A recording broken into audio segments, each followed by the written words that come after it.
Hey, I went for a walk and it got cold, so I had to put my hood on. I'm walking thinking about the podcast episode that I recorded on yesterday, and it was about change, and it's about embracing change even when it's hard or uncomfortable. And the reason why I was inspired to talk about it was because my youngest daughter is going through a huge change in her life. And if you want to hear more about that big change she's going through, tune into my Living Your Spark Second Half podcast. But one of the reasons she inspired me so much was her positive attitude about it all. When change is like the unknown and it's like, oh my gosh, we think the worst, and our mind goes to, oh my gosh, I don't want to do it because it could be the worst thing ever instead of the best thing ever, because we never think about that. Our brain doesn't go there. So then I started thinking about my own life, and this was after I recorded it, and I was thinking about the big, huge change that I made last August when I had to go back to the corporate world for financial reasons. And, after being on my own for almost 3 years, it was really a disappointment.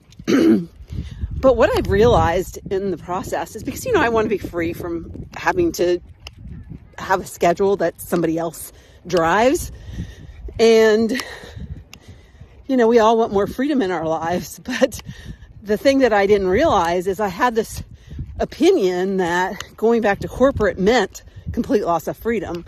I had this opinion or belief, really, because that's what opinions are. They're based on your beliefs. But I had this belief that when I went back to corporate, that it would stop me from doing what I love so much in coaching people to more purpose, find more purpose, get more sparked in their second half. And my program that I run and open every 3 times a year. And what I've realized is that I can do both. And it's so amazing that even though I didn't necessarily embrace the change, but now on the other side of change, I feel the magic, because I have the best job ever that allows me to have freedom.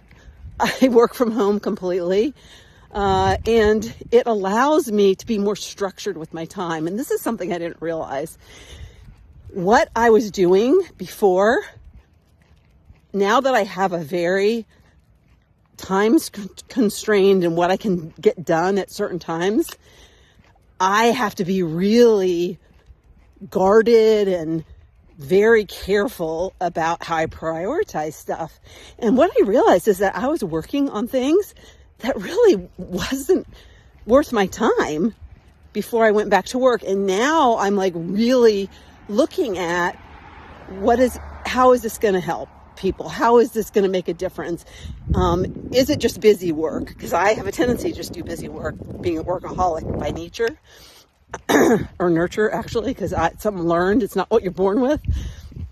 And so my habit of workaholism can creep in. And when I was on my own, structuring my own day, I was wasting a lot of time working on things that were more like busy work and didn't have the value that I wanted to put in the world. And so I feel like now is you'd think I'd have no time, but in fact, I feel like I'm so much more productive. I feel like what I'm doing has so much more value, and I'm doing it in 2 different places of importance, and it's all aligned with my mission, and it's all aligned with who I really am, my authentic self, which, if you follow my story, I spent a lot of my life not being really authentic, and trying to fit into the mold of what I was supposed to be. So, I just wanted to get on and talk about my personal change and to encourage you to, as you look at some change that is afoot that you might be saying is negative and, oh my gosh, I have to do this. I really don't want to do this, but I'm just kind of being forced to do it. It might be taking you down that path to teach you something, to help you grow more and have a different perspective. Okay, that was really windy. All right, so where was I?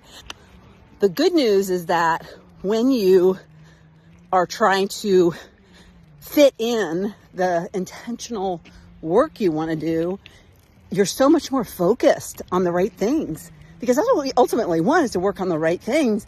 But you can pick right things all day long and spend time spinning because you got too many of them. So you have to get, and that's what happened to me in my lived experience. What I found is that although I thought I was working on the right things, there were just too damn many of them, and they weren't really having the results that provide the most value.